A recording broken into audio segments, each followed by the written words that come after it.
by FCTV. If there's any private party recording this hearing, step up to the podium and request permission. I'll introduce the board.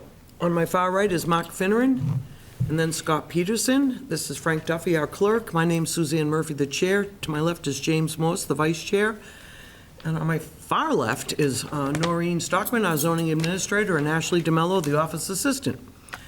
The Zoning Board of Appeals is charged with applying the state zoning statutes as well as the town zoning bylaws and reviewing and voting on applications.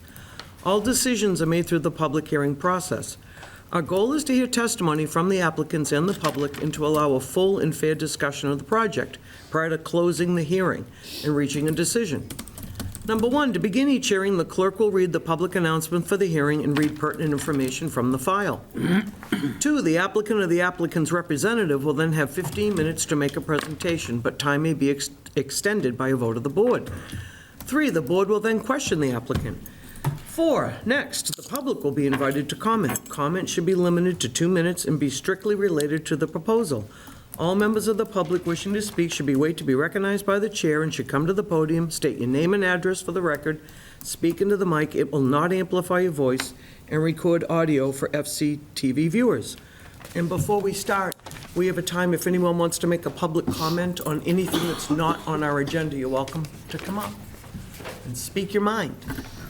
No takers. All right, let's carry on then. First on the agenda, we have a request for a is it a continuation? A withdrawal. Request for a withdrawal. Chairman, I'll make a motion that we allow application 64-25, Romaine, 45 Tobey Lane, to withdraw without prejudice. Second. We have a motion and a second. Any discussion? All those in favor? Aye. Opposed? None. Next hearing is 068-25-212, Siders Pond Road. Siders Pond Road, Falmouth, Edwards. This is application number 68 of the year 2025. Michael T. and Kira G. Edwards have applied to the Zoning Board of Appeals for a special permit pursuant to sections 240-10.2A of the zoning bylaw to add a second floor loft and attached shed to the existing non-conforming detached garage. The subject property is located at 212 Siders Pond Road in Falmouth. The zoning district here is GR, which stands for General Residence.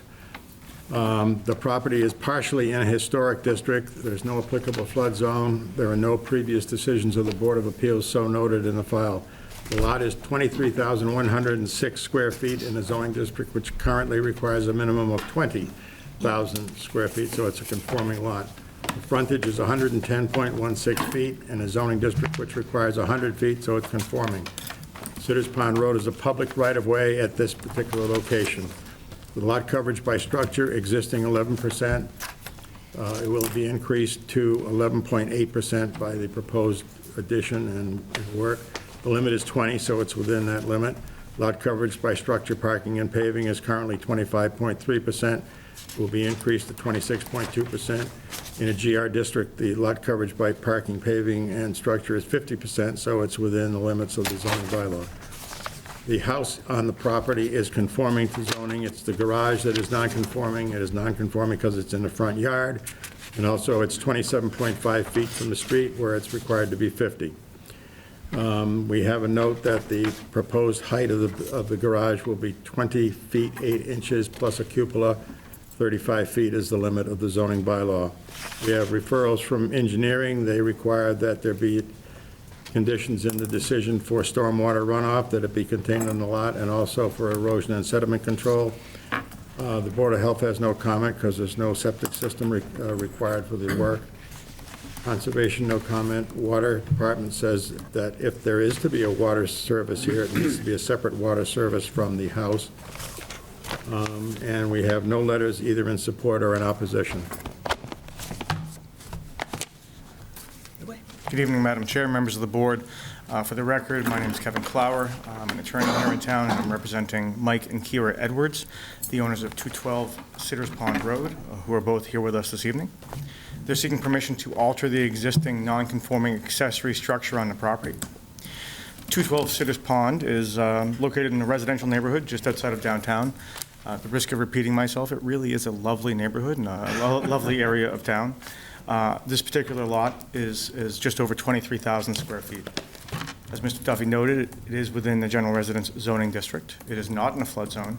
And while a portion of the lot is within a historic district, this accessory structure is not.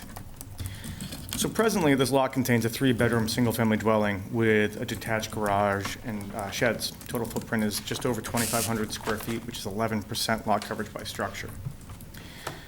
The primary dwelling is entirely conforming to setbacks and lot coverage requirements. It is the garage alone that is non-conforming, as it is an accessory structure located in the front yard, and it is 27.5 feet from the road. While accessory structures may be allowed in the front yard by special permit, they're required to be set back 50 feet from the road layout. So, because of that, the garage as it exists is a pre-existing non-conforming structure, and any alteration thereto requires a special permit. The existing ridge height of the garage is also 18 feet. So the applicants have owned this property for 12 years. They have 3 children who are spread out across 3 schools. They might be some of the most active kids you'll ever meet, and they are part of the rationale for this project. Mike and Kira are both active in the community. Kira is actually from Falmouth. She's a Falmouth High graduate and is a local pediatrician. Mike works in insurance. They both volunteer in the schools and youth sports. Mike has coached at least 3 of my children on at least 3 different seasons. So the Edwards are requesting to alter the existing non-conforming garage by adding a second floor, which will be used for storage, and also as recreation space for the children. It's not a bedroom. It is open to the garage below, lacking privacy, and there's no water service to the garage.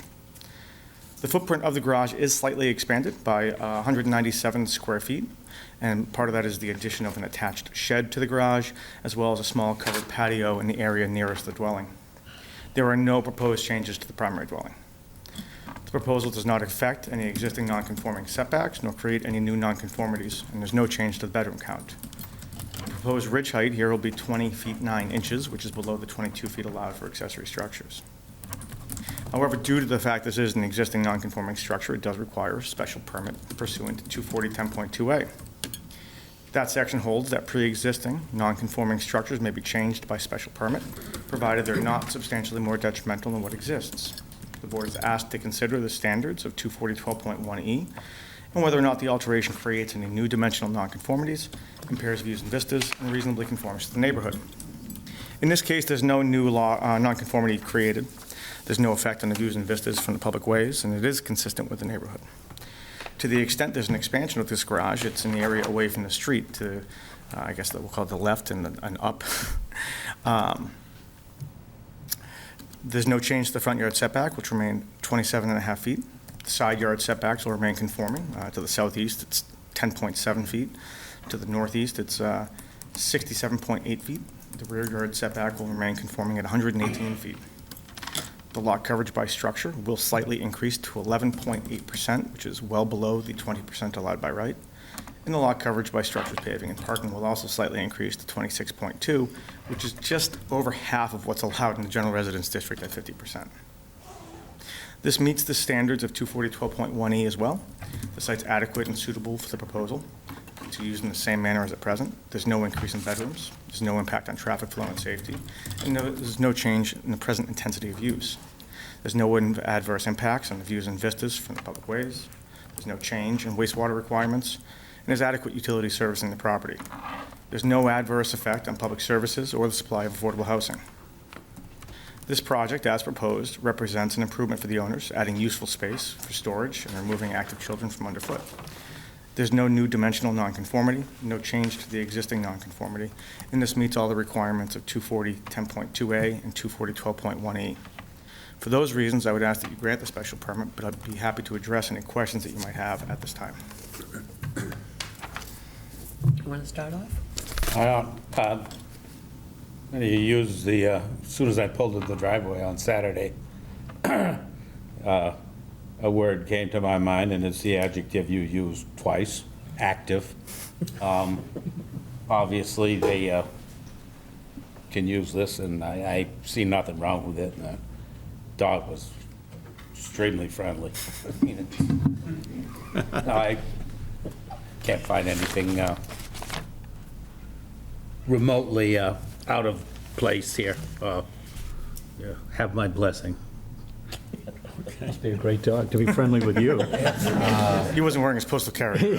So it's okay. Just one means of egress and, So it's not required to have a second means of egress, and if the building department comes back and says we do, we have more than enough space to accommodate that. But I talked with Chris Harris, the architect, and he said this meets all the code requirements for what's being proposed. no, I mean, it's a great-looking addition. You kind of would think a little bit more longer term, maybe they might want to do some other things, but they're happy, I'm happy. To Mark's point, it's very nice. Set of what they're steps doing. would get in the way of the outfield. No, very good, thank you, Attorney Crowell. Frank? I have no questions at this time. It looks like an appropriate project to me. I have one. Why aren't they putting water in it? There's no water service there right now. They're not proposing to, they're not looking to undertake the infrastructure to put the water in or to put in the bathroom or anything. And if some They're all point. gonna keep running in the house to get stuff. But if, at some point, if they decide to, we can always come back to the board and do that either administratively or through a hearing if need be. Just thought I'd ask. Jim?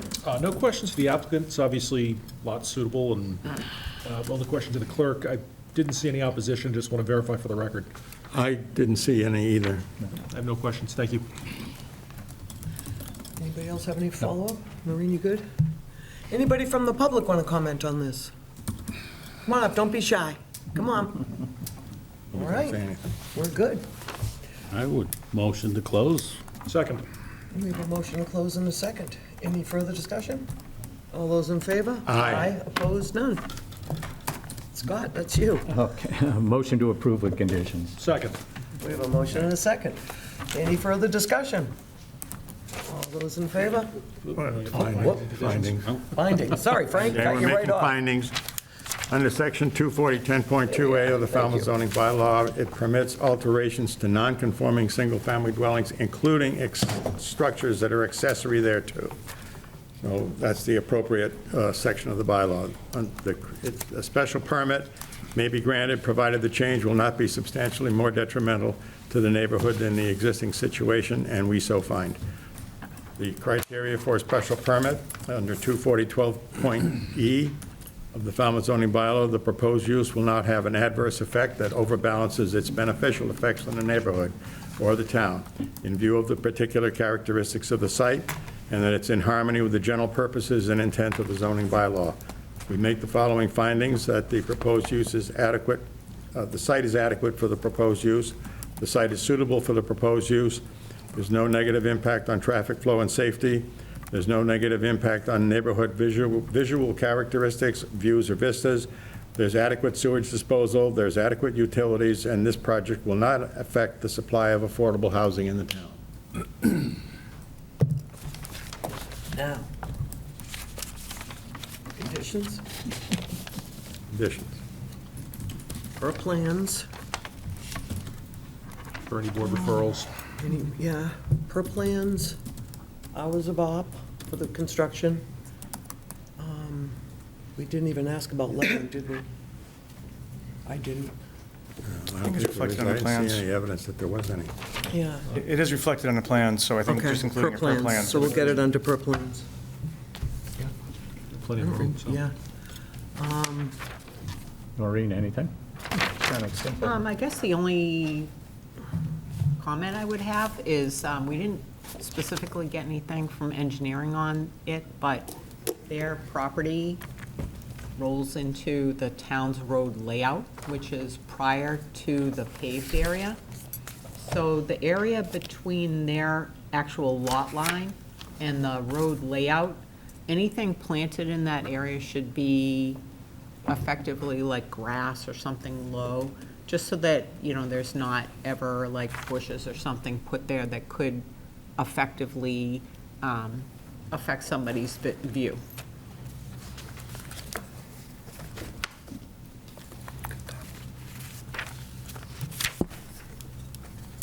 I think we're all set, right? You guys ready to vote? Yes. So it's motion, second. All those in favor? Aye. Opposed, none. Thank you very much. We All appreciate set. your time this evening. Enjoy. All right, next up, we have 07125 Fashion Food. I'm recusing myself from this hearing. Our clerk is recusing. I'll just ask the applicant, because we only have 4 members, if they want to continue. Next up, we have application 071-25, Fashion Food LLC, 66 Pondside Circle, Centerville, Mass., having applied to the Zoning Board of Appeals for a special permit pursuant to sections 240-6.2B of the Code of Falmouth to allow a fast food Class 4 restaurant with drive-in. Subject property is at 0 Lot 001B, Worcester Court, Falmouth, Massachusetts, being map 39, section 15, parcel 048, lot 001B. Are you going to inform or shall I? Do you want to ask, I'm sorry? It's a 4-man board tonight? Yes, I see that, and of course, that gives me some concern. Even with a 5-member board, I was going to just point out that for a special permit, affirmative vote of 5 members of the entire 7-member board is required. No. Now, 4 members is a quorum. I think you have a quorum tonight, but the only way the project could really be voted on would be if members who are not present tonight review the minutes and the tape and feel that they can vote. So I do have concerns about it. I'm concerned about starting with a 6-member board maximum because of Mr. Duffy's recusal, but that's what we So have. just as a clarification, special permit, the requirement, we're a 5-member board with 2 associate members, so a special permit requires Requires 4. out of 5. You're right, Correct. absolutely right. Thank you. So, what we would suggest is that, if it's up to you, but that you may want to go ahead and open tonight, and that the members that are absent would review the material and proceed with a Mullen disclosure. Well, thank you. You're absolutely correct that with a 5-member board, we need 4, not the 5 that would be like at the planning board with 7. So I think we should proceed. This is a request for a, Jim's going to open up, if that's okay. Dan, I've got a few other just things to read, and I think Mr. Finneran has a question. Well, I was just going to point out that there's no way we could vote on this evening because there's more than a small amount of information Yeah, the lacking. The planning board has it continued already. And, I mean, the engineering needs pointed out some, Yeah, some serious, so it's good to open. yeah. Yeah. And that's about as far as yeah. Anyway, I just want to point that out. Go ahead, Jim. The subject lies in a B2 zoning district. It is in the Little Pond Coastal Pond Overlay District. There are 1, 2, 3, 4 previous decisions from the Zoning Board of Appeals affecting this property. Lot size is 41,033 square feet. What is proposed is a single-story building with a ridge height of 18 feet 7 inches, total area of 2,819 square feet. With parking in the front yard. We've received referrals from the Board of Health. They had no comments. It is currently on sewer. There is a flow-neutral variance previously approved by the Board of Selectmen. Conservation had no comment. Water Department commented that if approved, it will require 3 water services for fire and otherwise. There was some site plan review. There was a stormwater, a traffic report submitted to the application by VHB. We have some referrals from, let's see, Planning Board has started a site plan review. Trying to see one of my other notes. And they're doing 2 special permits, too, Correct. the planning board. So as your acting clerk, that's all I was able to do. He was notified quickly tonight. thank you. For the record, I'm Bob Ament, a Falmouth attorney, and I represent the applicant Fashion Foods LLC, a Massachusetts limited liability company. As Mr. Finneran has already suggested, there's a lot going on with this project, even though it's not the biggest project one could imagine. I will try to make my presentation fairly quickly, but I'd also like you to hear from Raul Lizardi Rivera, who is here, the engineer, from Randy Hart, the traffic engineer with VHB, and the principals of Fashion Foods who are here, Terry Smiley and Usama El-Shawari, managers, and Josh Levine, the Chief Financial Officer. They may have something to say. Also present tonight is the owner of the property, Sharon Muller, who is right behind me. Sharon and her late husband bought the property in 1984. They owned it for over 40 years. Before they bought it, it was a car wash. It's been used over the years from time to time for parking and for automobile sales. It was leased to one of the nearby automobile dealerships for a period of time, and they displayed cars there. But it hasn't been generally used for parking in at least the last few years, and it is mostly paved. So I want to tell you a bit about the neighborhood. The property is zoned Business 2. The map in front of you is the town's zoning map. This is right in the middle of this area is the subject property at the corner of Worcester Court and Spring Bars Road. And it's almost midway between the Falmouth Plaza and the Falmouth Mall, the two largest shopping centers in Falmouth, besides Main Street downtown, of course. And it's also abutted by light industrial A property. Now that's become the site of multifamily housing in a 40B project completed a few years ago, operated by the Falmouth Housing Corporation.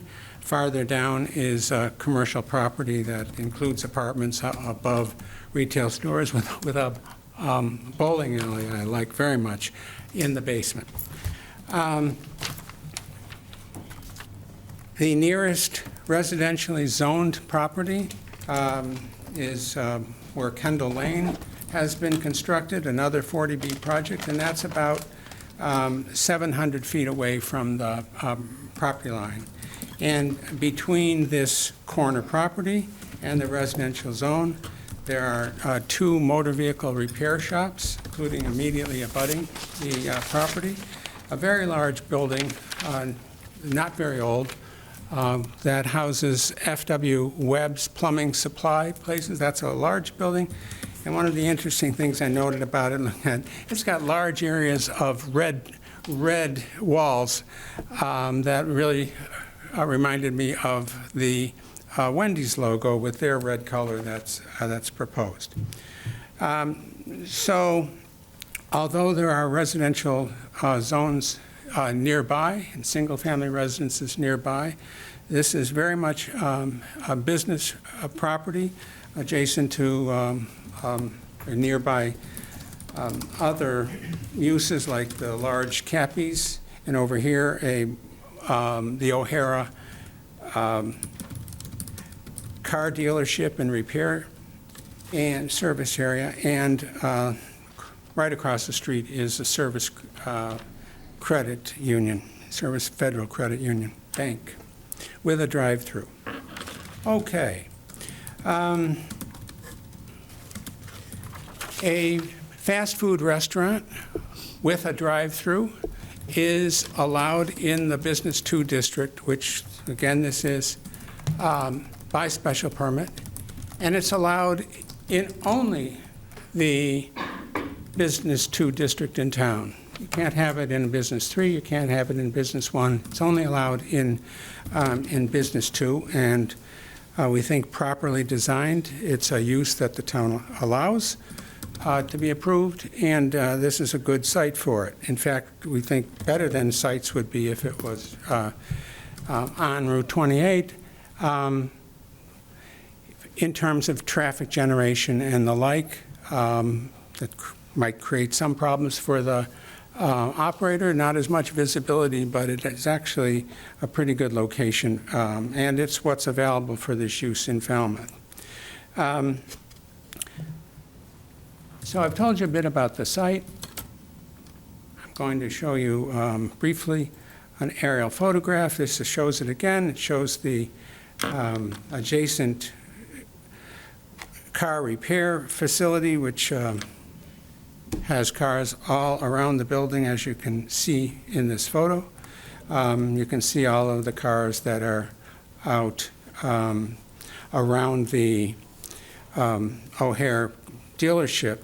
And I think these are important to say. If you're at this corner, people have called it, well, it's a gateway to residential areas.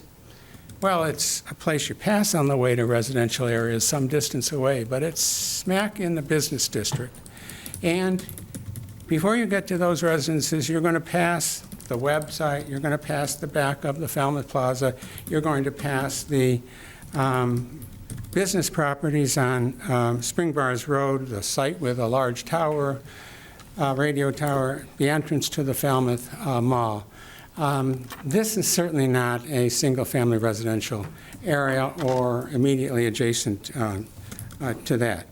It is next to what has become housing, and we're going to have some suggestions about how to minimize the impacts on that 40B project.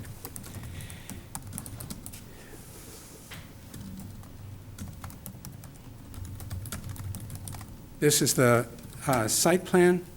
Now, in addition to a special permit from the Board of Appeals, we need site plan review from the Planning Board, which will review all of those comments by the Engineering Department. And we also have applied for a special permit for two different aspects of the plan from the Planning Board, which is the special permit granting authority to allow parking in the front yard and to allow parking to be within 5 feet of a property line. And I will come back, if you wish, and mention each of those things, but those are Planning Board special permits for those two things. And we had our first meeting, both for site plan review and the special permits, with the Planning Board 2 nights ago. We had a lengthy meeting, a lot of discussion. I thought it was very productive. There were a lot of comments from neighbors, a lot of concerns were raised, and just in the 2 days we've had since then, we've done a lot of work to try to address those concerns, and I'll mention some of that shortly. But it's a good process. And involved in that is not only addressing neighbors' concerns, but addressing the engineering department's concerns and making changes to the plan where appropriate. And Cape and Islands Engineering has already produced a lot of that material to respond to the town. So we'll be submitting some revised plans to the Planning Board and to the Board of Appeals. The Planning Board hearing was continued until December 9th, so keep that in mind when you come to a continuation date.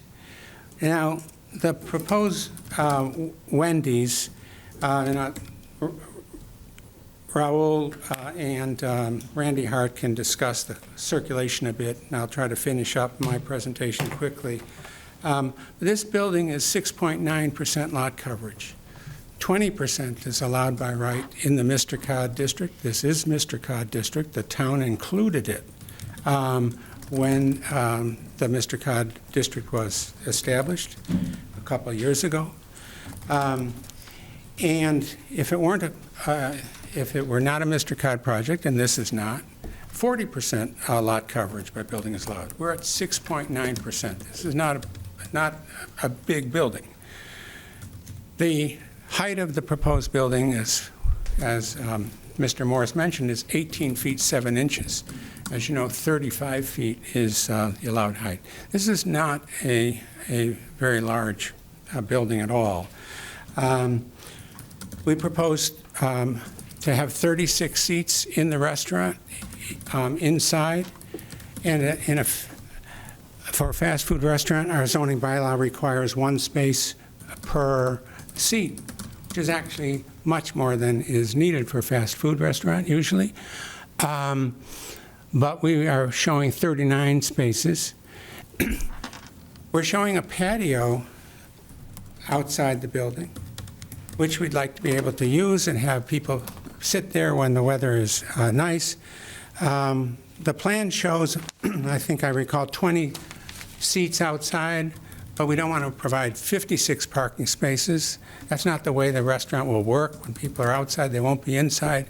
And we'd be happy with a condition that says there can never be more than the number of seats available that matches the number of parking spaces, which would be 39.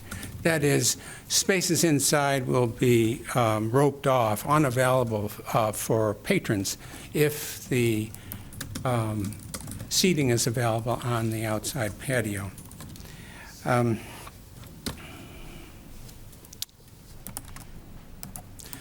Now, for a special permit, as you know, the Board of Appeals has to consider various criteria and come to the conclusion that there are not adverse impacts that outweigh the positive impacts. As I said, it's in terms of size of the site, it's more than adequate. Building is small. We don't exceed the 70% lot coverage that's allowed in the district. There's good traffic circulation on site. The drive-through requirements are met in terms of queuing space around the building in this area. It's on the town sewer, and the selectmen, as Mr. Moore said, have approved in 2000, when we first started thinking about this use for the site, a 50-seat restaurant that is enough sewage flow for 50 seats, 1,000 gallons per day.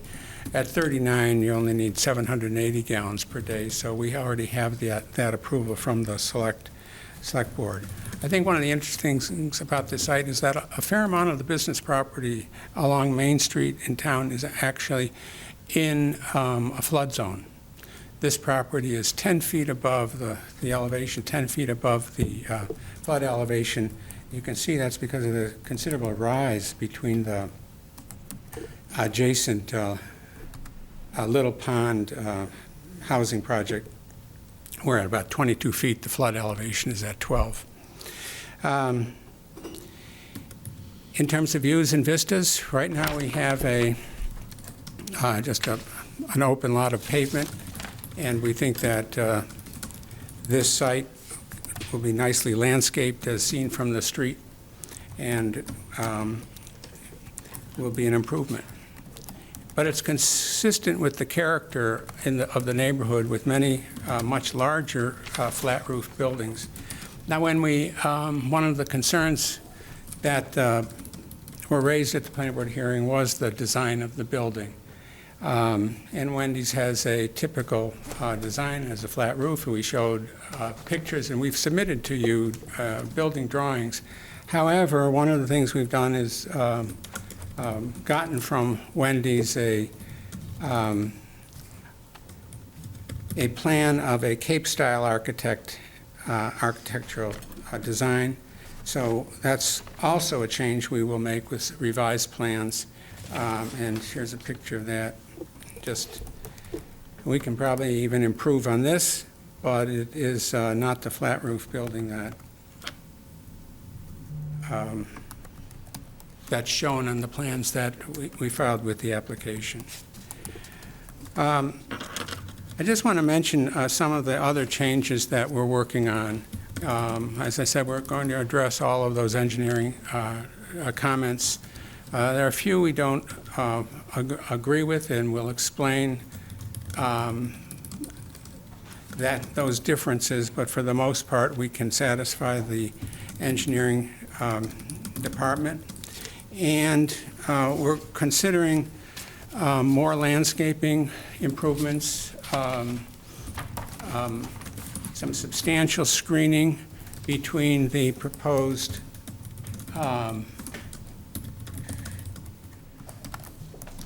loading area. This is where we have the 14 by 45 foot parking area for delivery vehicles as required.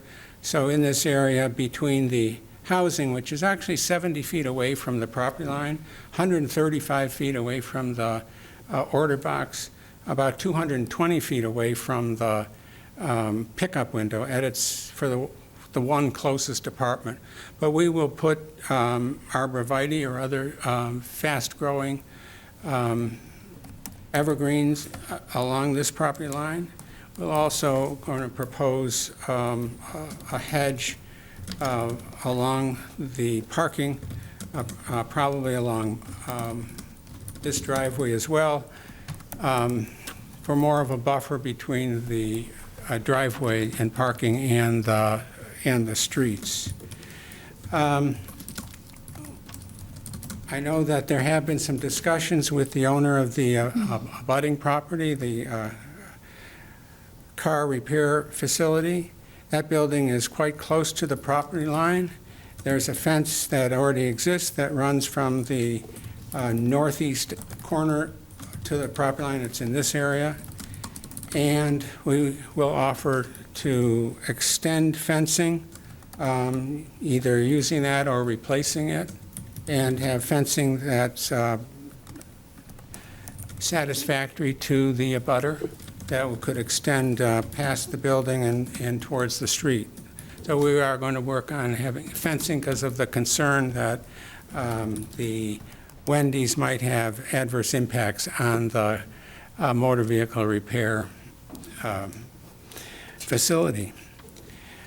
We will, to address concerns about the intersection and traffic safety, we propose to have flashing stop signs like have been installed at Dillingham Avenue and Gifford Street. That would probably get people's attention better than the red light, red beacon, flashing beacon that's been installed quite high above the street.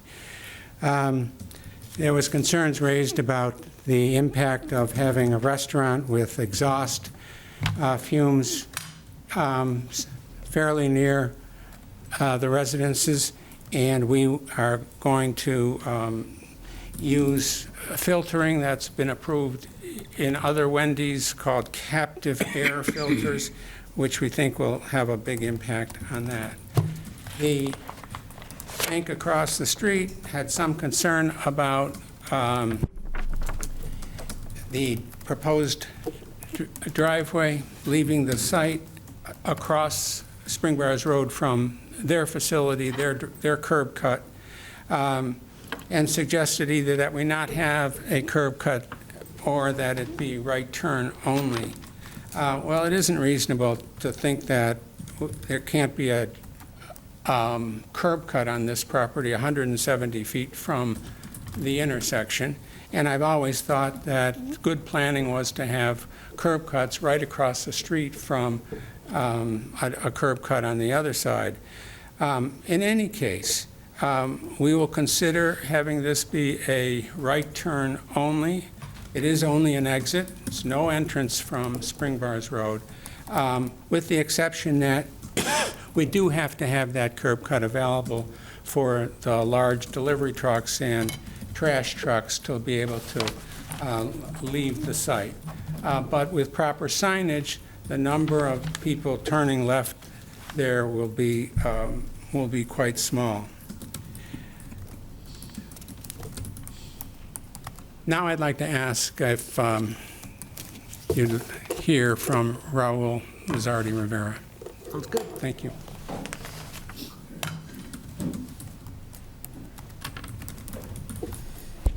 Thank you, Bob. For the record, Raul Lizardi from Cape and Islands Engineering. We're the engineers and land surveyors for the applicant and who prepared the site plans for this project and this application. Bob practically described the whole project, but I'll just go briefly, starting with the existing condition, and I'm using the second sheet of the site plans to describe the existing condition. So currently the site is a paved lot. Roughly 26,767 square feet of the property is occupied by pavement. Currently, there is only one curb cut at this location off of Worcester Court on the southwest corner of the property. That paved curb cut is approximately 32 foot wide. And there is no on-site drainage capturing devices or management systems. So currently, the site has a gentle slope from the west to east. So The pavement slopes from the Worcester Court side of the property towards the back or eastern side of the property. Water does puddle at this location. Some of the extreme storm water, that puddle becomes big enough that water flows off the property. What we propose to do is to remove, of course, all this pavement and construct what we're depicting in this site plan. The intention is to keep or reconstruct this entry that exists at the same 32 feet width. Part of the application packet included some turning movements specifically for the fire engine truck and for the delivery truck. The one that controls the movement for these two driveways, the one that exists and the one that we're proposing, is the delivery truck. So the 32 feet width will be completely usable for the delivery truck. The site is designed to be a one-way counterclockwise maneuvering. So all the vehicles will enter. The delivery truck will do the parking and deliveries from this striped loading zone area. Deliveries will come down the sidewalk and up to the building through that entry door for deliveries. Once the deliveries are done and the truck is leaving, of course, we want the truck to leave to the left. So the truck will be leaving this side on Springs Bar Road. This proposed driveway, it is exceeding the width of 24 feet for the purpose of that delivery truck. So he'll be breaking the no left-hand rule. So the delivery truck and the dumpster truck, after doing their services on the site, they will be the ones that we want to have them allowed to make that left turn. We definitely don't want delivery trucks making the right turn to the neighborhood past Springs Bar Road. So then those two vehicles, we want allowance for this left turn. Most of the passengers or customers will enter the site, park at these parking spaces, go into the building, get their meals, either eat in the building or just take out. There are a couple of signs on these 5 spaces and on these 2 spaces, and that was one of the comments from the engineering department. These 3 first signs that we have on these 3 spaces is what you typically see on most restaurants today, is for takeout orders. Customer makes an order on the phone or the app, shows up, says they're on parking space number 1, they take their order out. These 2 spaces are for delivery pickup orders. So that's for like Uber Eats and the likes.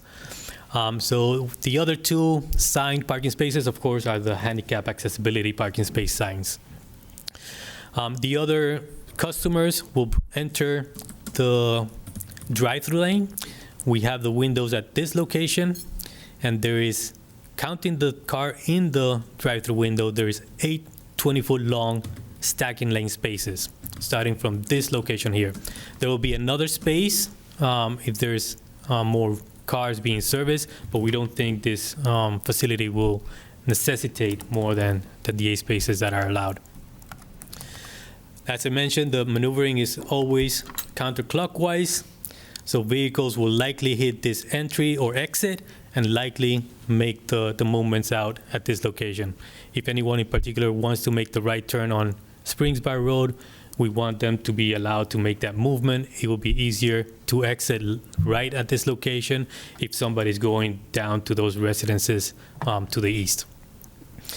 A few of the changes that were brought up or that we're working on that were brought up by the town engineer. The grading design for this driveway was designed at 10%. Town engineer made a comment to not exceed 8%. We are working with that comment. We can meet that 8%. One of the things we're working on is elongating this driveway, kind of at the same time is making the landscape area here a little bigger, but we can make the 8% and make it work. Another comment that engineering brought up to our attention is the length of the striped parking spaces to make it slightly longer, to make it more easier and more comfortable for cars to be parked there. So what we did, we make the parking stripes longer, taking away a little bit of the driveway aisle, not the drive-through aisle, but the driveway aisle. For 60-degree parking spaces, this aisle believe the minimum requirement is 15 feet, and we can meet the 15 feet. We did the same thing on this side. We have a 24 feet wide aisle. We elongated the striping for the parkings and took away the 24 to 20 feet. So we did that reduction. In this location, to make the same adjustment to that parking, we switched from a 45-degree angle parking to more like a 50-degree parking space, and we were able to accommodate the spaces at this location. The drainage system is all contained on site. If I jump over to sheet number 3 of the site plan, the site is kind of split up into 5 different drainage patterns, and we have 5 different drainage systems to collect runoff from the proposed development. All of the pavement and all of the roof area is directed to these drainage systems. A comment that the town engineer made in the referral is that this driveway, or actually this catch basin, does not technically collect all the runoff from the driveway. Something to understand, Spring Bars Road slopes up as you're moving westward. So the driveway at this location, as it approaches that intersection, has to meet that same slope. That slope on Springs Bar Road is roughly about 5.5%. So our driveway will have to slope at that same angle to meet that road. So what we are working on doing is this section right here of this driveway is going to have an added component for the drainage, which is a trench drain. So the whole width of that driveway at that point, which is a little further back from the property line, is approximately 27.5 feet in length. So we'll have a 27.5 feet trench drain. We still have the catch basin.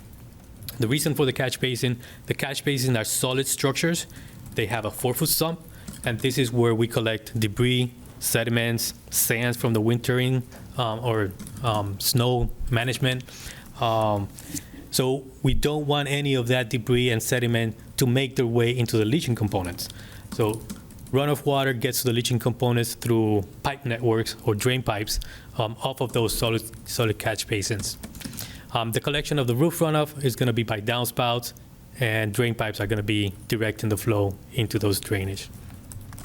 As a restaurant, we're going to need to collect the waste from the kitchen separate from the main waste of the main building and bathroom.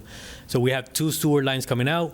The kitchen flows into a septic tank. It's not really a septic tank, it's a grease tank, but it's based on the septic code.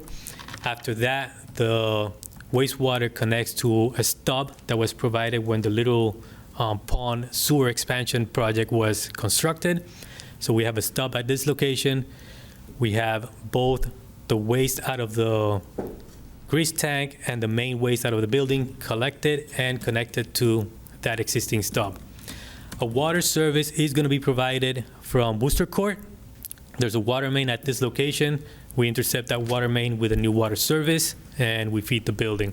The size of this building does not require a fire protection line, so this project only requires a one service line for domestic use.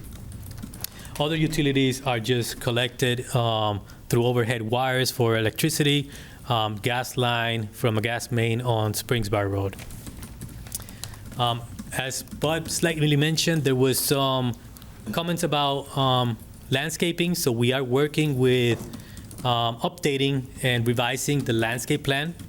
The landscape plan is kind of following the requirements from the bylaws of xeriscape and try to minimize as much as possible the use of fertilizers and the sorts. So some of the beds that the landscape plan was. We have the previous landscape plan in here, but it's close this, and then we can open it. Landscape right there. Go down one. Yep. Okay, so this is better. So yes, we have a lot of kind of like river rock features that don't require fertilizers or anything like that. We have some lighting features and landscape along a walkway that's going to connect to the site and to the existing town sidewalks. We are looking to preserve all of the existing trees around the perimeter of the site. So So we have 3 existing trees on Worcester Court. We want to keep those 3. We have 3 existing trees on Springsby Road. We want to keep those. And we have 5 existing trees along the eastern property line, so we want to keep those.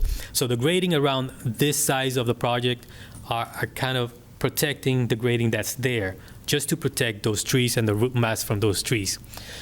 What we did receive is comments regarding this landscape plan. There are some features that are beyond the property line and onto the town right-of-ways.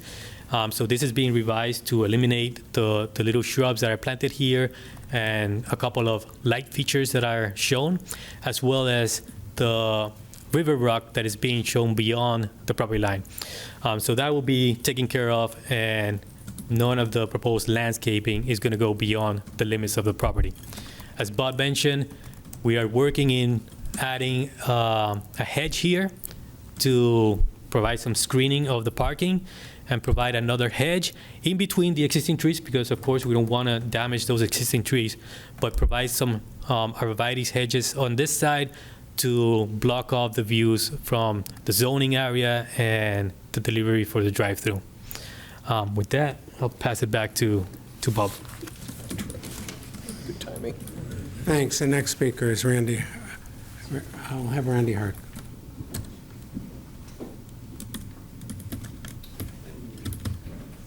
It's traffic. How do you get this off? Is it just this normal? What would you like to see?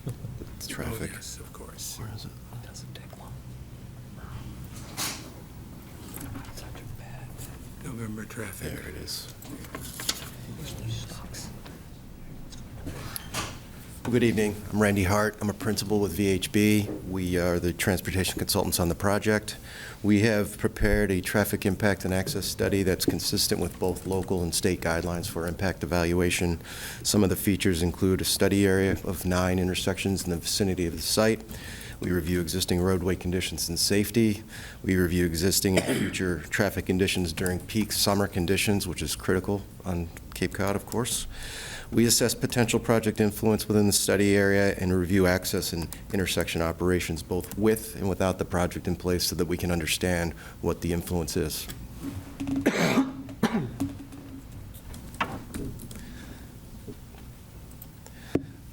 Two of the foundations of the traffic work include traffic counts that we collect and also accident records. We collected manual turning movement counts during 3 critical periods, 7 to 9 in the morning and 4 to 6 in the afternoon on a weekday, the commuter peak hours, and then Saturday midday, 11 to 1. It's during these periods when the combination of site traffic coupled with traffic already on the roadway is at its most critical level. We also collect automatic or continuous type traffic counts. We did it on Worcester Court for 48 hours.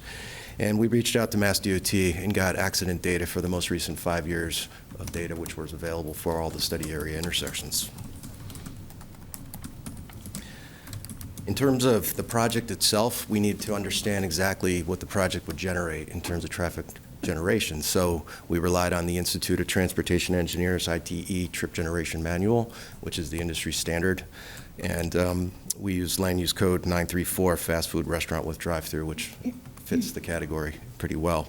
One thing you may or may not know about fast food restaurants is they rely heavily on pass-by activity.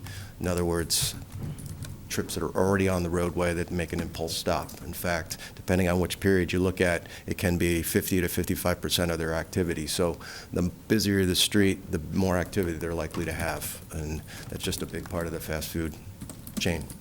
But based on the IT projections, we expect about 49 new trips in the area in the morning peak hour, with 26 entering and 23 exiting, 53 trips in the evening peak hour with 28 entering and 25 exiting, and 57 trips during the Saturday midday peak hour with 30 entering and 27 exiting.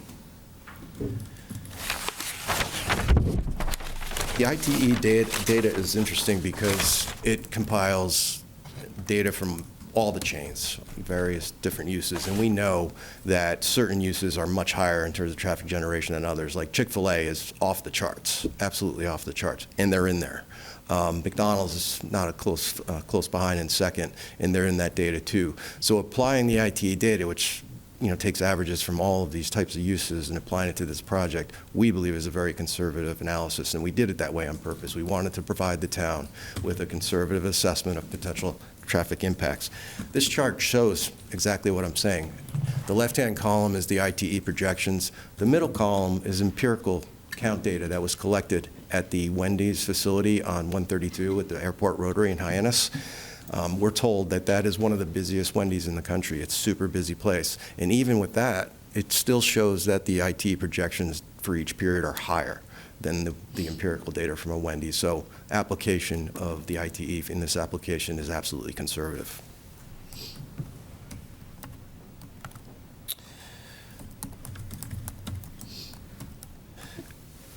Access is proposed by 2 driveways, as you've heard, one on Worcester Court, which is full access, and the second on Spring Bars, which is exit only.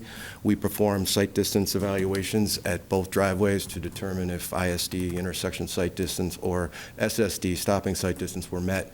I'm happy to say that both are met at this location, so site distance doesn't appear to be an issue at all. This site is located directly next to the intersection of Spring Bars and Worcester Court, and the town of Falmouth understands that that's a safety deficient location. They recently installed flashing beacons to try and draw attention to the driver to see, if they could improve the safety. We were curious about, the effect of that, and so we reached out to the town of Falmouth Police Department, and we got records for accidents at that location between January and today, because the beacon was installed, I believe, in December of last year. And the findings were quite interesting. Between January and today, there was only 1 accident recorded that the Falmouth Police Department had. So then I went back and I looked at 2024, there were 6 accidents, and this is before the beacon was in place. The year before that, there was 6 accidents. The year before that, 4 accidents. The year before that, 5 accidents. So it appears that the beacon is having some influence on safety in a positive way at that location. As Bob has already mentioned, we want to supplement that by adding the flashing stop signs, which we find to be very effective. It's more at the driver's line of sight and their eyesight. They're not looking up. So it's something to supplement what's already out there, which we think would pay benefits.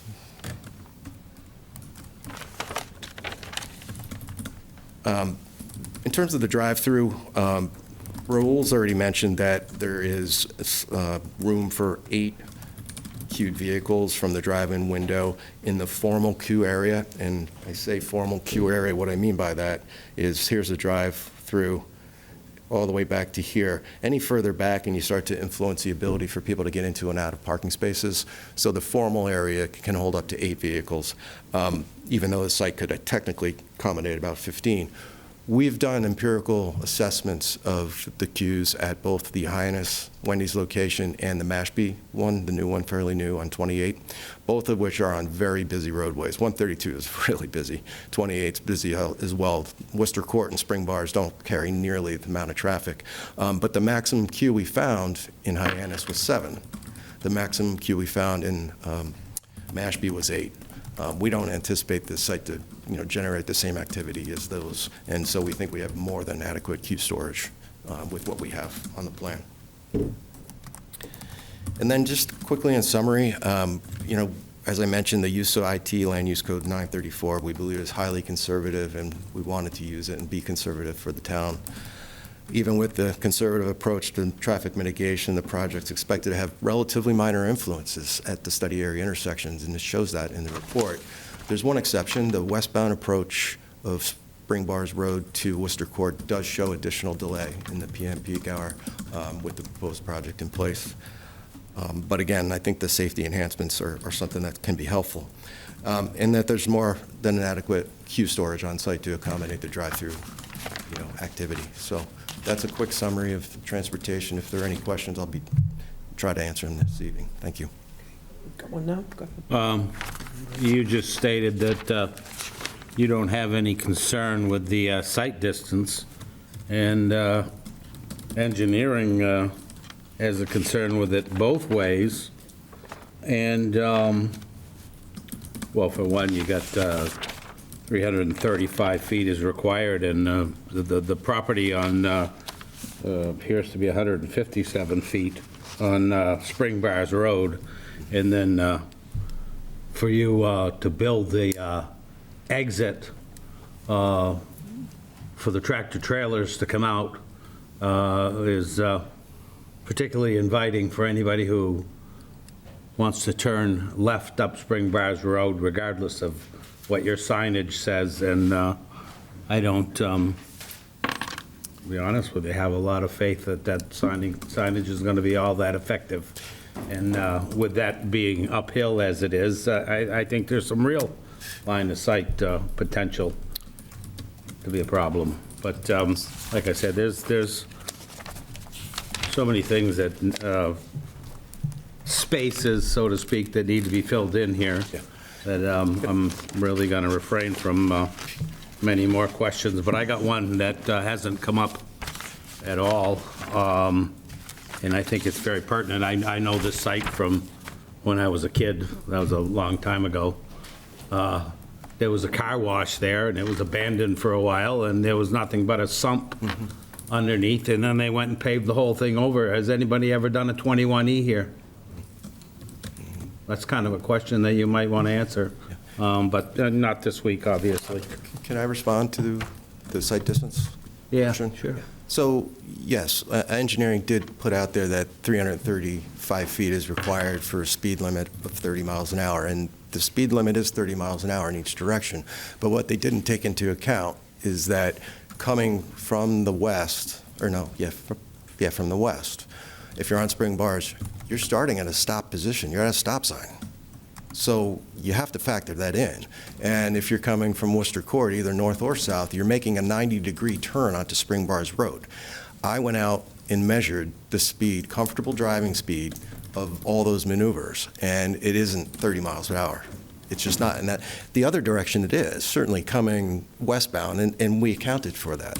So we're in the process of responding to the site distance comment, and what we have in the report we believe is adequate. And then Until they start turning left. Well, on that, if there's no confidence in the signage, there's other ways that it can be dealt with. We can certainly have signage in place, but maybe you put a mountable cobble or something that a truck has no issue with, but a car would. We do that at times to try and create the channelization for the vehicles, but a truck can drive over it. So there are options that are available to us to try and encourage the behavior we want to see. Yeah, but I think something's going to be in order here, and I don't have a lot of confidence in the sign. Thank you. Thank you. I just want to add a little bit to the response to the concern about the site distances. Engineering didn't point out that the zoning bylaw, Section 24014 1I4, specifies the following requirement: all driveways serving 40 or more parking spaces, and we're less than that, but shall have not less than 250 feet visibility, not You don't need that 335. either. And then it goes on to say, and that's for a state-numbered or maintained highway. And then it says, and not less than 150 feet visibility on other streets. So the engineering department's referral suggesting that the standard should be 335 feet, way the other side of a stop sign, when our bylaw only requires 150 feet. All that needs to be taken into account. Or 250. It is somewhat uphill towards the street. We have a photograph. Don't know if we can show it tonight. We'll get it to you that shows it. That incline does not affect visibility at all. And we, of course, understand that some people will violate signs, but most people won't. And we don't think the right turn restriction is really required. And it isn't required under the zoning bylaw provisions. But we're agreeing to do it because we don't think there are many cars that will go through the drive-through and then choose to go all around the property to turn left, to go back to the intersection that they can get to much more quickly by coming out of the drive-thru, is turning right onto Worcester Court, turning right, and you're heading back towards Jones Road. So no, we can't guarantee that there won't be somebody who turns left, but we don't think there'll be that many people who use that driveway. Only those people who want to go right towards Mira Vista out of that exit. So that's what we have on that. The lion's share of your parking is on the south side. So, I mean, that may encompass the drive-through, but it doesn't apply to the people that are using the parking on the south true. side or right Well, side if you prefer. People who have parked and gone in and eaten can still go around the building next down to Worcester Court, are more inclined to do so if there's a sign that says right turn only, and more than 50% of the business is from the drive-through, so people are going that way. And another significant portion of the business is the pickup and delivery, which will also be people coming out onto Worcester Court. No, we can't eliminate left turns. We don't think we should have to because there's good visibility. The bank across the street has raised an issue. The engineering department has raised an issue. I think we're responding to it quite adequately and would be agreeable to that signage for a right turn only. Seems the best we can do. We have to, if we have this use, we have to be able to have a truck be able to, and we're talking the delivery trucks and emergency vehicles, of course, and a trash truck. And we've submitted the graphic showing adequate turning movements on the site. But those are only, one trip a day on average, probably, for deliveries and the trash. No, that's not what I'm concerned with. Well, I But understand your mean, concern. You wouldn't have put the right turn only in if you didn't think that the line of sight was a concern. Well, that's really not true. We'd be happy to, if the board doesn't think we need that restriction, we'd be happy to not have that restriction. Our plans didn't show the restriction. That suggestion is only made now because of the request by the bank across the street that we either not have a driveway there, a curb cut, or do the right turn only. We don't think that eliminating the left turns, or should I say significantly reducing them, will harm the business that much. So we're willing to do it. Do we think it's necessary for safety purposes? Our experts don't. And we meet the standard that's in the zoning bylaw. Thanks. And Mrs. Muller wants to respond to your question about 21. Good evening. My name is Sharon K. Muller, and I am the owner of 0 Worcester Court. When my husband and I first purchased it, we decided that we wanted to be, how can I put it, very aware and concerned about the environment, and we wanted to make sure that no pollution would occur on our lot. We can speak for ourselves, but we also knew that there would be tenants. So the first thing we did at our expense was install 3 monitoring wells. Before anyone leased the property, The wells were inspected, reports were issued, we all signed off on it, and the tenant was told that when they elected to leave, that there would be another examination. To date, there has been no pollution on that property.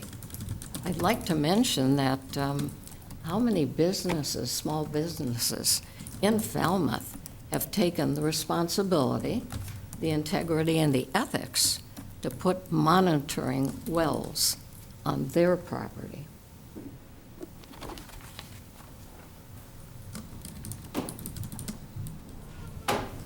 Scott, do you have any questions tonight?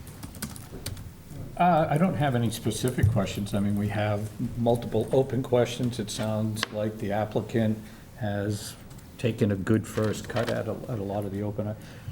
Everybody understands it's traffic here on this site, so I was intrigued by that mounted curb to help stop the left-hand turn. Yeah. But structurally, doing the additional greenery with the residential component I liked a lot of the things that they've already started to move forward to correct, but clearly we still have, planning is taking a look at everything, and we'll re-examine when they come back in front of us in December. But I do like that the applicant has started to review what the abutters have said and some of the conditions, so that was positive.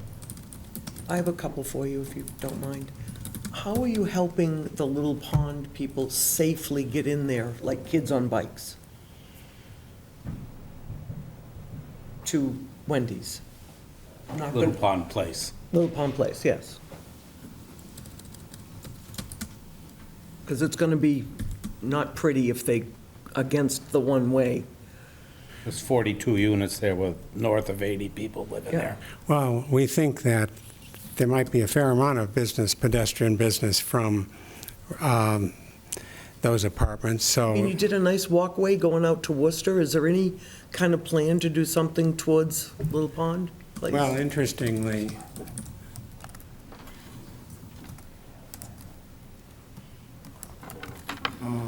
okay, let's see now. I guess this is our plan.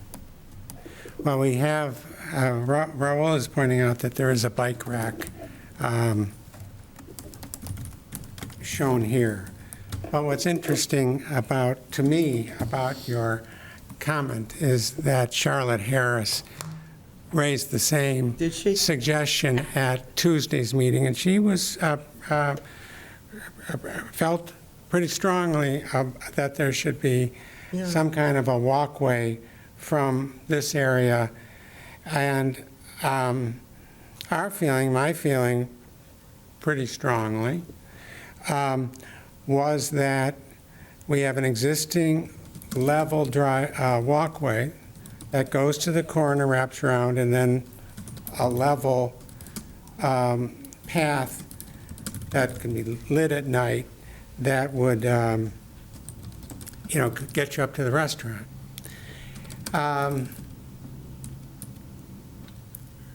We were concerned just particularly dangerous, about I the think. fact that there's a 4-foot drop Yeah. from the level of up here at the parking to the sidewalk, and that would require a fairly steep ramp. Our driveway is going to be a little steep, or a set of stairs, and both make accidents possible.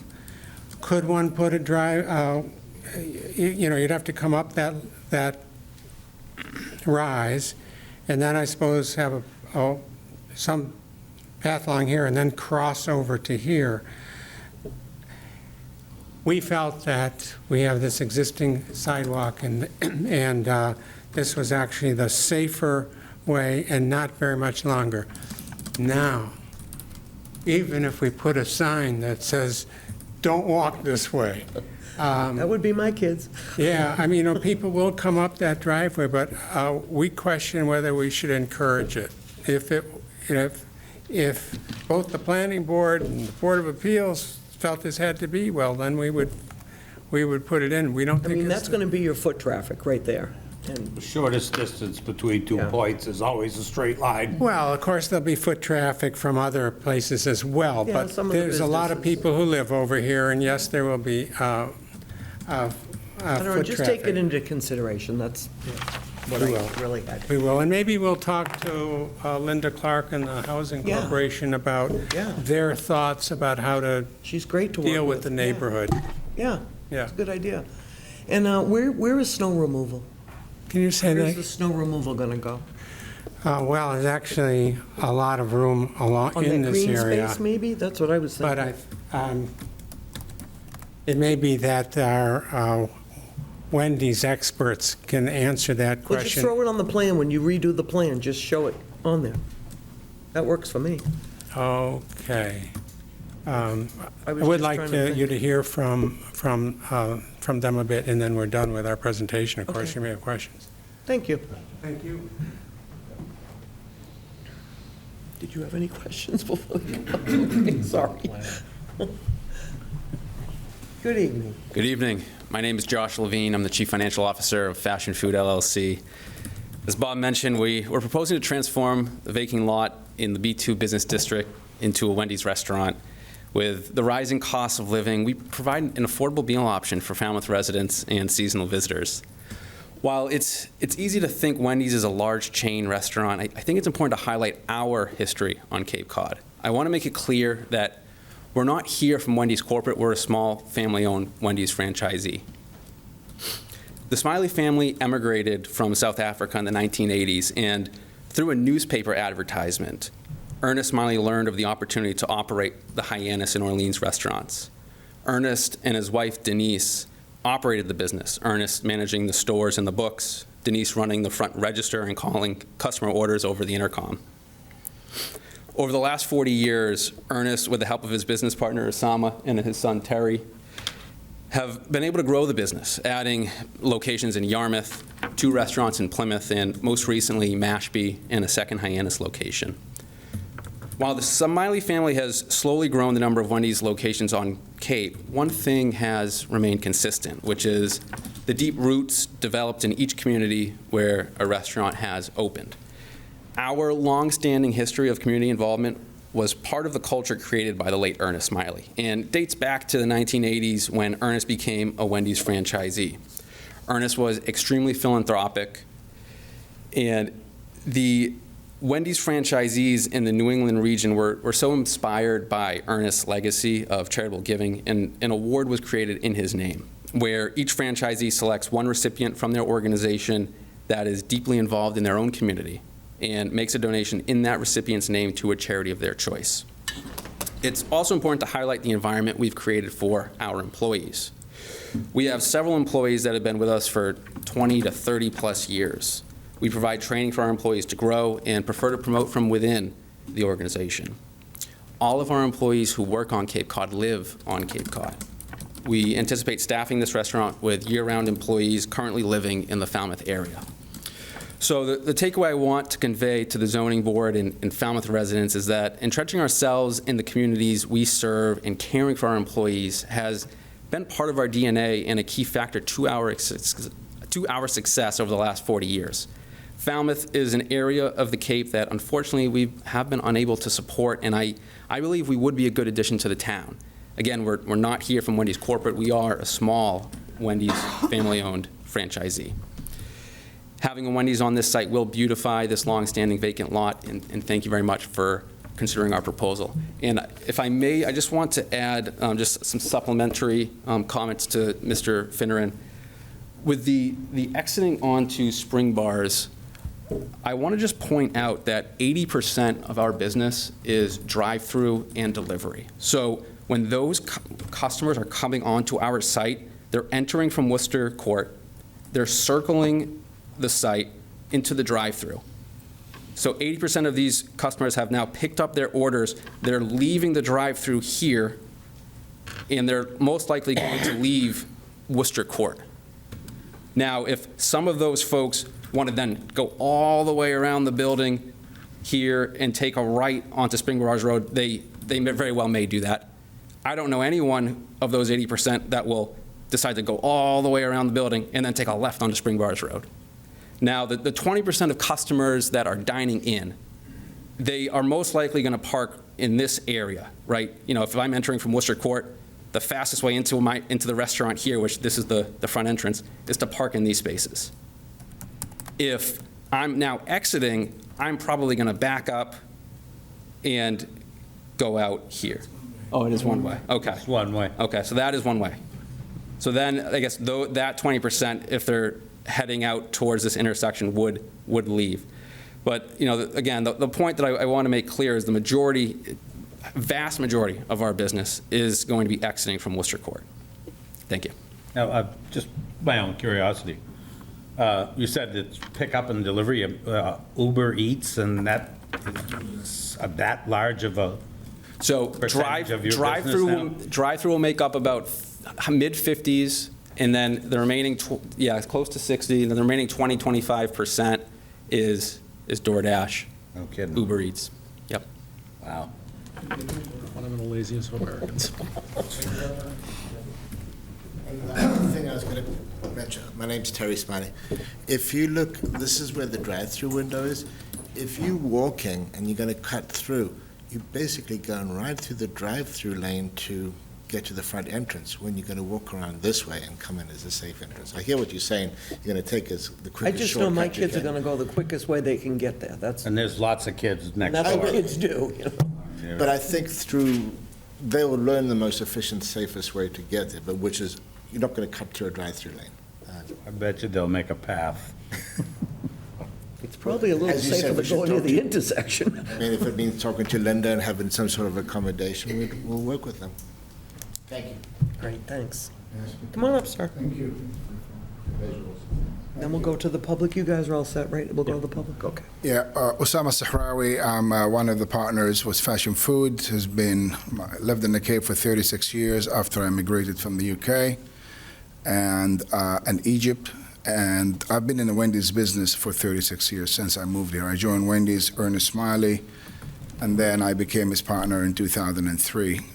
We operate one of the best Wendy's in the country. We have a great food safety record for almost more than 10 years, of 98 to 100. And for all 6 restaurants, we operate in the best level of Wendy's operations. So we take care of our business, we take care of our community. My kids grew up, 4 of them, in Cape Cod, and they all grown up and traveled all over the world.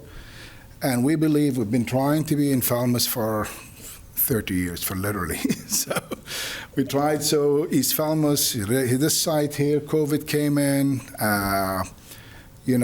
We stopped because we didn't really know what direction if this is going to take us. And then we heard that, there's a potential that we'll be able to have the site resurrected again and talk about Wendy's. And thanks to Sharon, she waited patiently with us, and we appreciate what she's been waiting, but she deserved to invest in her to get her site, used somehow after 40 years.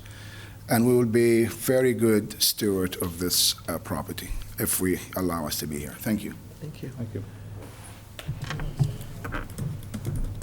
You all set, attorney, before I go to the public? One thing on the record. Yeah, go for it. I neglected at the beginning of the hearing just to say there were 3 letters in support, 5 letters in opposition. The opposition cited traffic concerns, quality of life, environmental, specifically odors, litter, and vermin. That's the letters in opposition and the issues that they raised. Thank you. And I did read the ones that were in favor, was mostly philanthropic. That's what I got out of it. That's what I got out of, I think, all 3 of them, pretty much, when I read the letters in favor. So I'm going to go to the public. Who wants to be at bat? Well, we're past that season. Who wants to go first?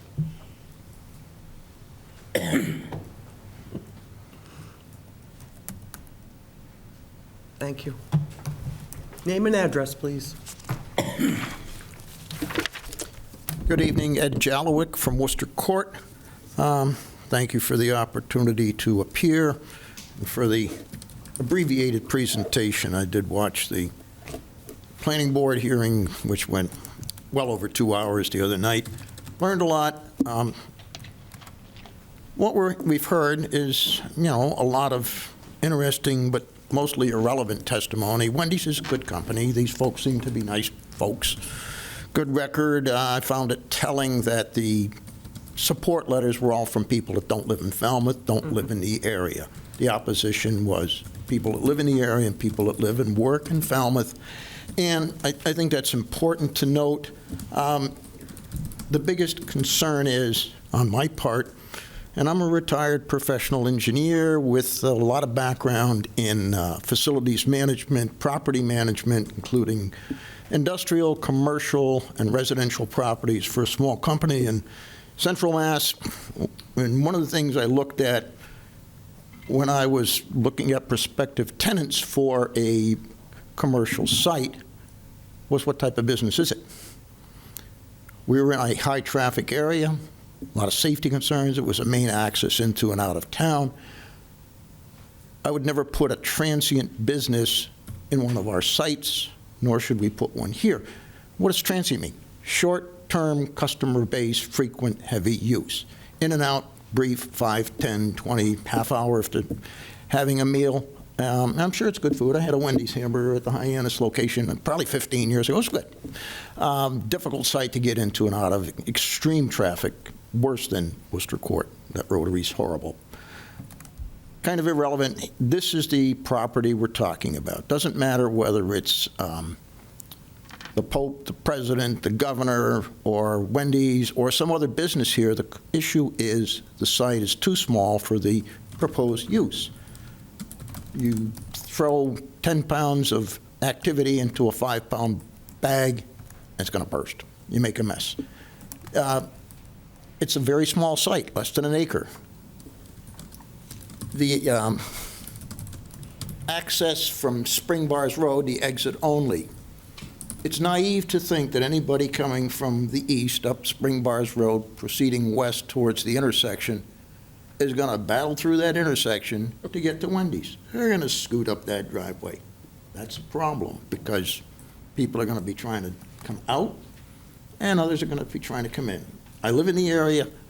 I walk it most every day, have for over almost 30 years, and the complexion of the area has changed dramatically. This is at the extreme edge of the zone that allows fast food. It's at the very, very edge. Next is, nope, couldn't do it. Housing Corp has done a wonderful job putting in 70 bedroom, 40-unit apartments, all 100% low income. And further down Spring Bars, a lot of people don't realize that, but there are 22 one-bedroom apartments over the bowling alley in Quahog Republic in that. And a lot of those folks, they don't have cars, can't afford them. They walk up and down that street. It's a lot of pedestrian traffic, and exactly right, I forget who here on this board brought it up, I think it was the chairman, about how do the kids get there that are walking that? They're going up that driveway, they're going up that bank. For a kid, it's nothing. It's, 4 or 5 strides and you're there. So don't wear a path, like Mark said. So that needs to be addressed. At planning, they said, well, maybe we can do a stairway down that steep bank if the Housing Corp wants to do that. It's naive and irresponsible to think the abutter's got to address your problem. Bottom line, it's too much for that site. What's that? Something's going to go there someday, but, in the 30-odd years I've lived in that neighborhood, it's been used. Originally, when I showed up in '96, Tom Flurkey's used car lot. And the building now occupied by Mr. Clement Auto Repair Business, who, by the way, takes care of the cars of a lot of people that can't afford a new one because he's a master mechanic and can fix these old cars a lot of other people won't even look at. He serves that population extremely well. But anyway, so it was a used car lot, and then nothing for many, many years after Tom Flurkey went out of business. And then for a year or two, when they were building the Little Pond Sewer Service area, it was rented to Robert B. Auer for equipment and material for the sewer project. That's it in 30-odd years that I've been there. And Flurkey was only there for a couple of those years. So probably 20 years of basically nothing. There's a reason for that. It's not good for much. It's not a good lot. It's in a terrible location.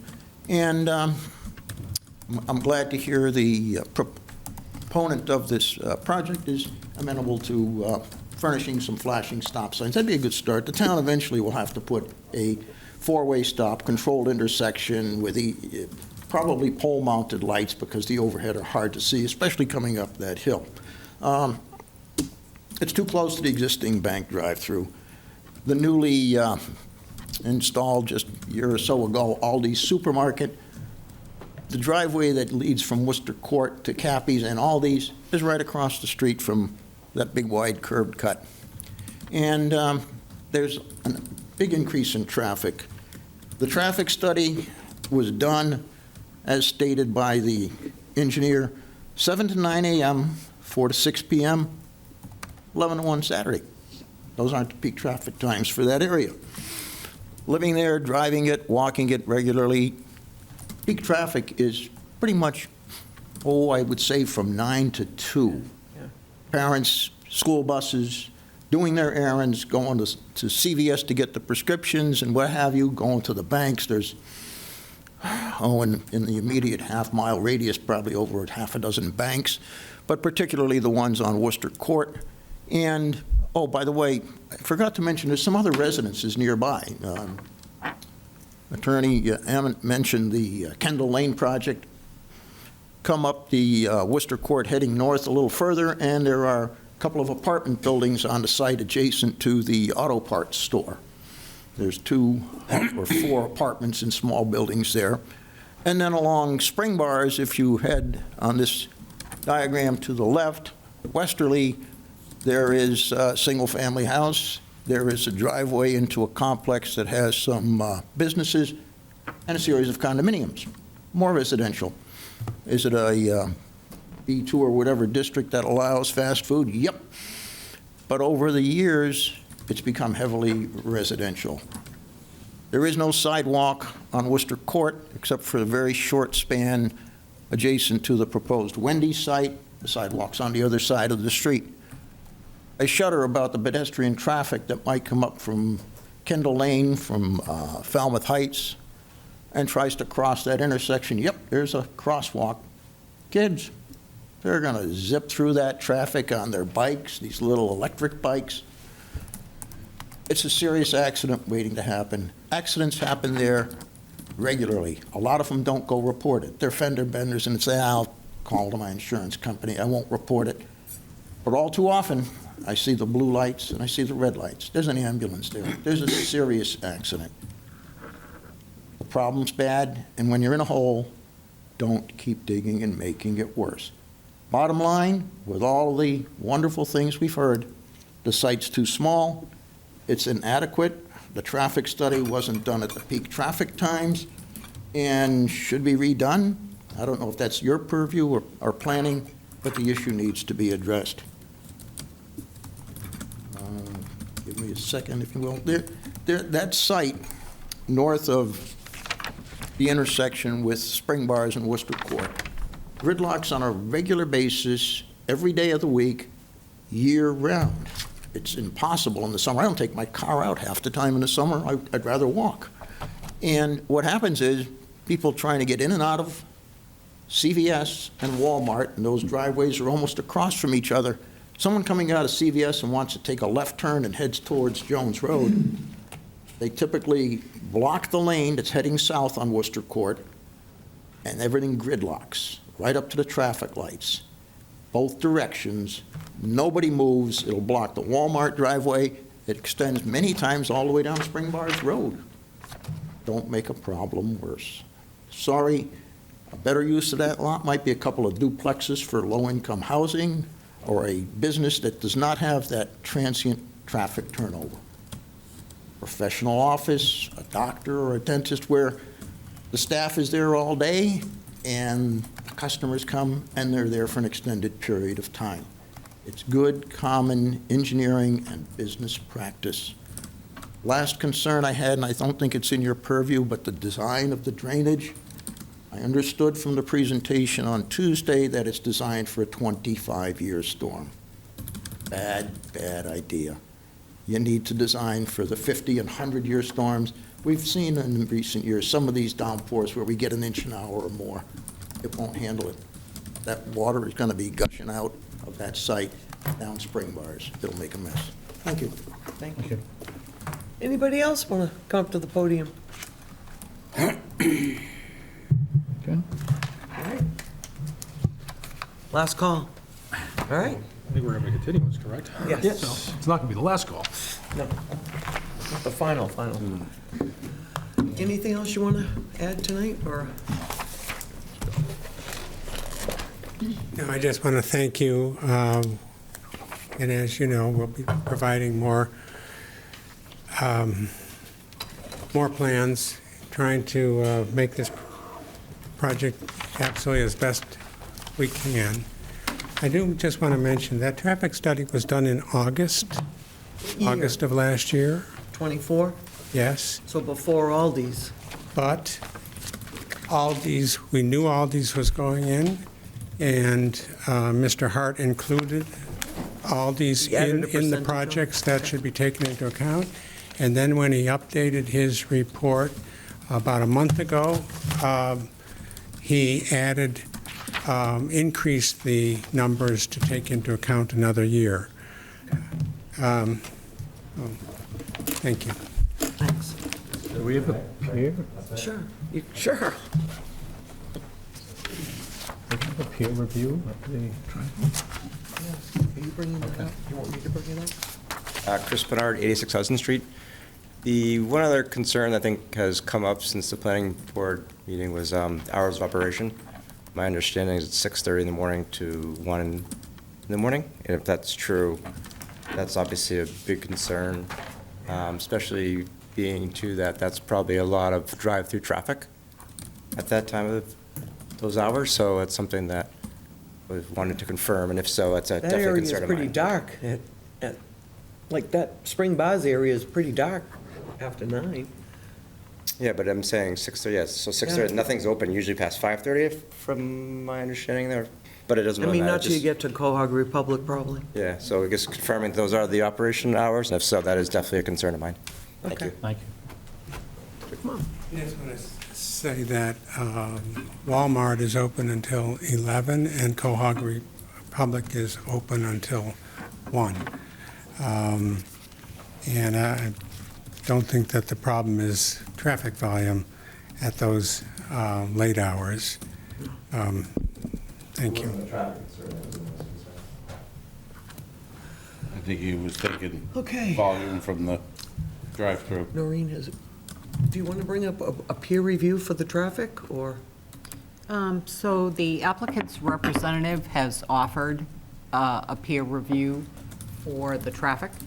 So we have some inquiries out and expect a proposal shortly. Oh, okay, good. So we would presumptively have that in place for our next meeting. Perfect.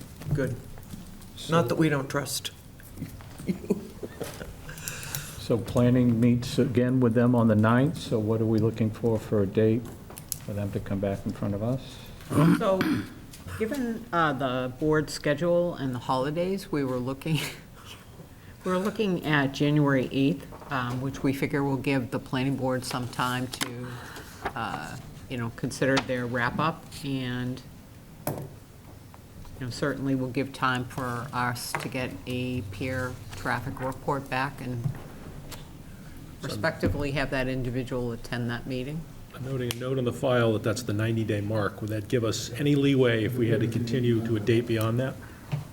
We would have to ask for an extension. That's my only concern. I just don't want to, if there's an open issue on that date, I just don't want to get concerned where there's a constructive grant that would not give this board the opportunity just to seek additional information. So I guess I would ask the applicant, if we go to that date, and we're up against the 90-day date where there could be a constructive grant of a special permit, is the applicant willing to give us a little more time, should we have to come back after the next date?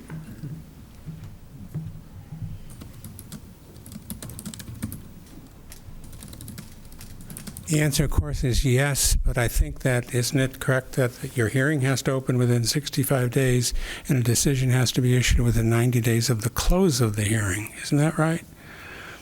In any case, we'll give you an extension if you need it. Thank you. Thank you. And with regard to I assume that if the board is going to get a peer review of the traffic study. If they agree with it, I would certainly hope the board will take that into account. We don't want to spend the money if... Sure. Yeah, I think that's We good. will. That's what we're paying Thank you, for. Madam Chairman. Yeah, thank you. All right, so motion continued to January 8th, 2026. Second. We have a motion and a second. You're all set? Think we're all set? All those in favor? Aye. Opposed? None. Thank you all for coming out. Thank you, people. Isn't it? Thank you.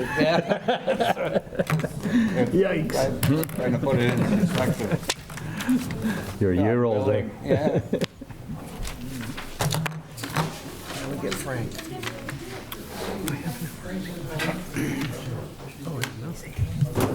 I saw the car, I didn't know it was, oh, I'm sorry. I just want to hold that so I can know what I'm doing. And then Still yours, I'm sorry. hearings are No, as a I don't know where mine went. but you can also, Probably may have grabbed it. if you're I don't know. I might have it in here. you can This mess. subscribe to our agenda. No, I grabbed yours, because it was mine. We do have We it? don't mail All a right, second good. time. Well, at least I'm not losing my brain, so you don't care which one we have. You want to wait for a Yeah, we'll minute? wait for Frank. Frank go home for siesta? Yeah. Right, so we use the butters within 300 feet of the property line. That's our legal jurisdiction. I didn't know if that was going to happen. I'm on not sure what the Saturday. planning board's using. I would assume that it's probably similar because, right, they're also showing. What if he did anyway? We all get multiple cupcakes. He's awesome for reading. I'm proud of him. I didn't know. That's awesome. Well, it's still on a hot mic, so you better be careful saying anything.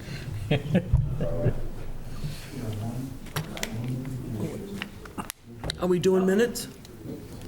There was one set distributed, and I believe it 25, was right? the 25th. Yes. How was your vacation? Nice place to watch from inside. Is it nice? What, the Bruins game? What are you watching? Forgot about that. Okay. All right. We have one set of minutes, September 25, correct? Did anybody read them, or do you want to table them for next meeting, or? I glanced at them, I was fine with them, so. I was okay with them. I'd be motion to approve September 25th. And I'll second it. All those in favor? Aye. Opposed? None. So we'll table the other ones. All right, let's do 85 Brick Kiln. So as the board may recall, that was a 40B proposal that was approved. It was subsequently appealed. It was mediated with a couple of board members, and there was an amended order issued.